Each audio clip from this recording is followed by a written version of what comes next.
Welcome to the AdTech Forum. Today's episode is all about opt-in data. This is part of Series 3, Outcomes, sponsored by Attain. We are so excited to get this episode started with our special guest, Jeff Katz. Jeff Katz has spent the past 5.5 years at Roku. He's the U.S. head of verticals and oversees sales for the auto, restaurant, and travel industries.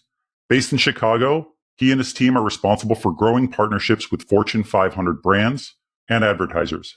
He's deeply committed to the advertising ecosystem, focusing on simplifying processes for his partners and teams to succeed. A graduate of the University of Illinois, Jeff resides in Chicago with his family. Jeff, welcome to the AdTech Forum. Oh, thanks so much for having me. Jeremy, do we have to start out with a little ILL? I. Yeah, there you go. Well, thank you both. Yeah, thank you both so much for having me here. I'm definitely excited to participate and chat with you for the next 10 minutes or so. Amazing. Jeff, we've had the pleasure of being friends and knowing each other for quite some time. With that, let's hit question number one. It's a hard one. How can advertisers adjust their data strategies to effectively target and measure campaign performance without having to rely on third-party cookies, given they're eventually going to be phased out? Yeah, I know we've been talking about, cookie deprecation for a long time now. Fun fact, cookies are actually my favorite dessert. So hopefully they won't be deprecated from the ability to eat. But that being said, I think, as we know, there's so much that can be done within the streaming landscape that previously wasn't available on a television screen. So, for years, television provided to advertisers and consumers the things that we love about it, like sight, sound, and motion, multiple people gathering around the television set, watching their favorite show. Back then, 20, 30 years ago, it was at a specific time. And if you didn't catch it live, then you were kind of out of luck.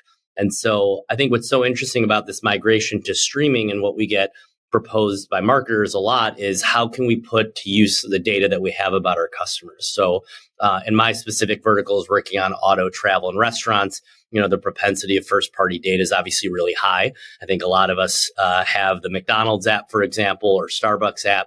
So the amount of data that our marketers have about their customers is robust, but historically, there really hasn't been much of an avenue to take advantage of that on television. And so now with the ability to work with a manufacturer directly, whether that would be a Roku or a Vizio or Amazon or basically anybody that's manufacturing a television or a device, they have a significant amount of their own data. So whether that's a login that you might create, not only for a specific streaming app, but also for the manufacturer themselves to pay for your favorite movie that you want to download or your favorite streaming app. Now there's this ability to actually match data sets, which is really exciting. And so while a lot of marketers are still utilizing television for all the things that have benefited them for decades and fitting into their MMM models, now we actually have the ability to track those outcomes. And it can start with just, is my customer overlapping between the automotive manufacturer I work for and if someone happens to be a Roku customer? That was amazing. So here we are talking about outcomes. Here we are talking about tracking. As third-party cookies are getting phased out, how is commerce data really stepping up as a good alternative for advertisers to effectively target and engage consumers? If you think about it, you're in New York right now. You're there for upfronts. Love to hear your 2 cents.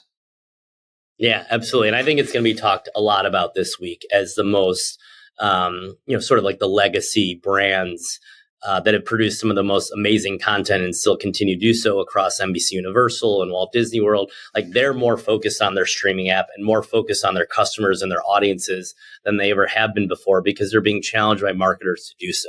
So it's no longer how many people 18 to 49 did I reach. It's no longer how many people 18 to 49 that might be in market for an automotive did I reach. It's about ensuring that you're actually being able to hit those audiences in a really precise way. And so whether it's with cookies going away, or I think interestingly enough, in the case of streaming, a lot of whether it's DSPs or SSPs or even manufacturers will utilize IP address, for example, for connected TV, whereas we have, for example, at Roku, a registered user. So you create a Roku ID for advertising, you log in, we know the consumer, we know the household, we know if they're streaming. And I think you'll see more and more DSPs go this route as they try to find additional data sources now that cookies are going away.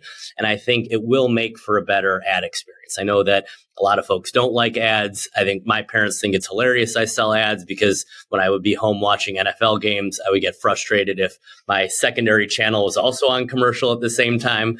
That being said, I think it really enables this opportunity to make the ads more tailored to the person that's actually watching them on TV, which should present a really exciting opportunity for marketers, because who doesn't want to see creative that's relevant for them? If I recently bought a car, then you're absolutely wasting an impression by serving me another ad as an automotive manufacturer. Now, certainly you could build, long-term consideration, and consideration could ultimately lead to purchase. But I think we're getting to a point where on the television screen, you shouldn't be wasting your impressions. And so I don't work in the CPG vertical, being in Chicago like you are, Jeremy. I worked in the CPG vertical forever. And I had a good friend that used to tell me, well, the reason I buy TV is that anybody with a mouth could buy cheese. And so while that still might be the case for a lot of CPG brands or even restaurant brands, as we know, like those two people are not necessarily the same, even if they might also have the ability to buy cheese, if that makes sense. Jeff, you work in the auto, restaurant, and travel, industry or verticals. How can those types of brands, specifically automotive, which is a massive spender in market, how can those brands collaborate with publishers and ad tech partners or vendors to help leverage that first party data in a, cookieless world like streaming television? Yeah, absolutely. I think auto is one of the most interesting categories because it's just going through this massive transformation, as we all know, because once COVID hit, clearly you can't go into an automotive dealership to buy a car. And I think prior to Tesla or prior to COVID, the thought of like buying a car online without going into the dealership and talking to the manager and the salesperson and more importantly, like test driving the actual car itself was unheard of. And so the car buying process has evolved so much where these companies are now becoming technology companies, whether it's the movement from, gas to EV cars or EVs/hybrids, whether it's, developing the opportunity for the dealers to actually have more of that infrastructure in place to understand, what cars are available or what cars do my consumers want. And so I think automotive specifically represents a huge area of opportunity within streaming. Like we actually see it from our perspective, but also the total addressable market for auto. There's still a lot of upside there because they're still continuing to invest pretty heavily in linear television. Understandably, the biggest events in all of television happen through linear TV, like things like the Olympics or the NFL, of course.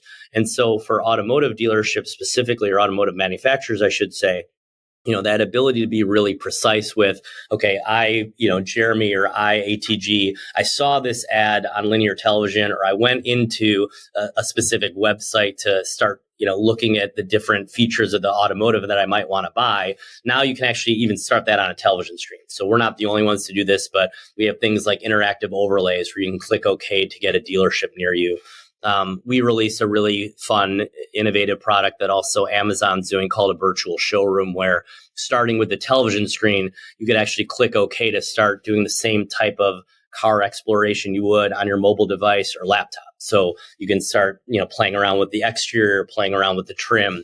And I think really the thing that connects it all is just the data that the manufacturers have themselves, because once you click OK, whether it's through a Roku device or an Amazon device or any website for that matter, they know who their customers are and what level of interest that they might have in buying an automotive. That brings us to the next question. This is actually a very good transition. So, I wanted to ask you about how it would be once cookies are phased out. And you talked a lot about opt-ins, clicks, creatives, but how can advertisers keep track of all the attribution and the customer journey, across all of these touch points from streaming television to web to mobile, et cetera?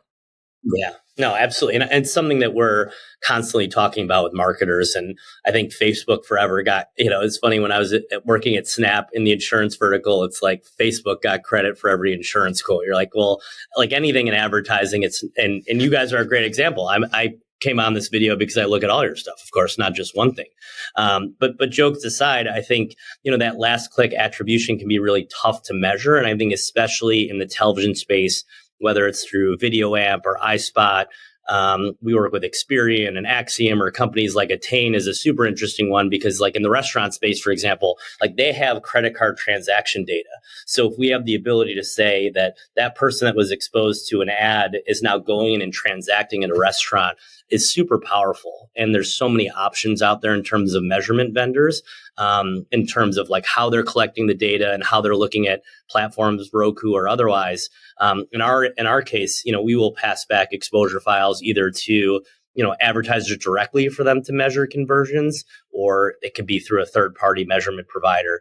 But what I would say is all of the things and all the questions that you're asking, which are so prevalent now, like those didn't even exist several years ago. And I know Jeremy, having come over from Adobe, it's like we were never talking about this type of action that can be taken, whether it's off of a television screen or otherwise, because it's essentially answering the question that people want to know forever, like, does my advertising actually work? Which of course we would say yes, because I got to buy more pocket squares and you guys got to, have more podcasts or equipment for your podcasts.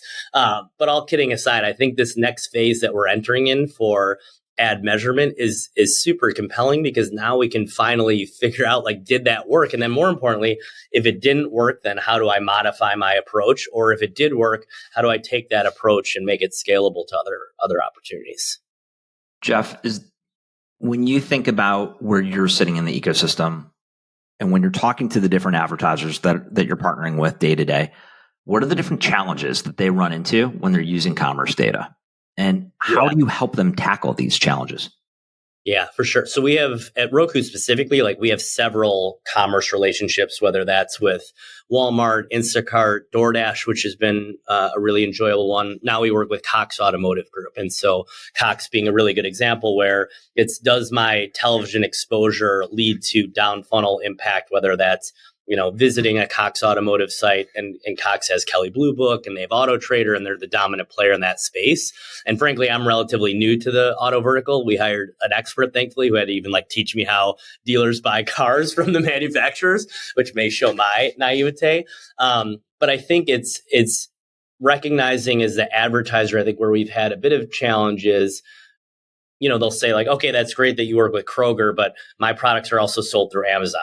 Or conversely, it could be like, that's great that you sell through Amazon, but my products are also sold through other retail channels. And I think if nothing else, we're providing like the impact that it has at that specific chain or that specific store. I mean, Walmart's an interesting one just because a high prevalence or a high amount of our TVs and devices are sold through Walmart's channels. And of course, now Walmart's modifying their approach as they acquire Vizio. And so the ability to have those Vizio televisions where, you could buy products off the screen. And so for years, understandably, people have bought, their favorite streaming apps or their favorite movies off of a television screen because that's a very natural experience. You're watching TV, you want to buy another movie or you want to buy another app. Now we're getting this next phase where it's like, will you buy food? Like NBC is a really good example. They're going to have a partnership for the Summer Olympics with a virtual concession stand where you can, buy popcorn or things to watch the Olympics. And so I think I think I might be finally getting your question, ATG, but I think one of the downsides is not like that timidness to test and learn, to understand, yes, I'm still getting the things that television's always delivered. Like I said previously, the sight, sound, and motion, my impressions, how it fits in my MMM models. But now we have the ability as a secondary KPI to say like, okay, like, is someone actually going to buy my product off a TV screen when forever they bought it off of, a laptop or more recently, of course, a mobile device? That actually brings us to the end of this episode of the AdTech Forum, sponsored by Attain. We've really covered a wide range of topics with our guest, Jeff. Jeff, you've been incredible. And on behalf of Jeremy and I, thank you so much for being here. And for all our listeners, please, follow us on LinkedIn and subscribe to our YouTube channel. Well, thank you so much for having me. It was fun. Thank you. All right, see ya.